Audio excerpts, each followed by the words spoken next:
નમસ્કાર મિત્રો, ઓમ મરજીવોમાં આજનું મારું મોતી છે આ પ્રકૃતિ વિશે. આજની ભાગદોડ ભરી જિંદગીમાં અને સતત મોબાઈલના ક્રેઝમાં એક મારી વિનંતી છે કે થોડો મોબાઈલને સાઈડમાં મૂકો અને આ પ્રકૃતિ સાથે થોડો સમય એ વિતાવો. જો એક મોબાઈલ મૂકી દેશો તો તમને ઘણા બધા ફાયદા થશે અને પ્રકૃતિ છે એને હંમેશા માણસ જાતને કંઈક ને કંઈક આપ્યું જ છે, પણ ક્યાંક ને ક્યાંક આપણે બેદરકાર થઈ ગયા છે. તો આ પ્રકૃતિ પાસે તમે 5 મિનિટ બેસશો ને તો તમારું આખું બોડી છે ને ચાર્જ થઈ જશે. જ્યારે મોબાઈલ તમે 24 કલાક મોબાઈલમાં ઓતપ્રોત રહ્યો છો તો તમારી મગજની શક્તિ છે ને મોબાઈલ ખાઈ ગઈ.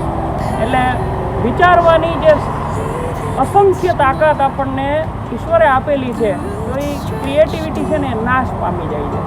અને આ પ્રકૃતિ પાસે બેસશો તો તમારી અંદર પણ કંઈક ને કંઈક એવી ક્રિએટિવિટી છે જે જાગૃત થશે. અચ્છા, મને તો આટલો સરસ અનુભવ થયો છે. જુઓ, જરાક ગ્રીનરી તો જુઓ, આજુબાજુ કેટલી સરસ મજાની છે. તો આ પ્રકૃતિ છે એને તમારા જીવનમાં વણી લ્યો તો ફાયદો થશે, નુકસાન નહીં થાય. યોગ્ય લાગે તો કરજો.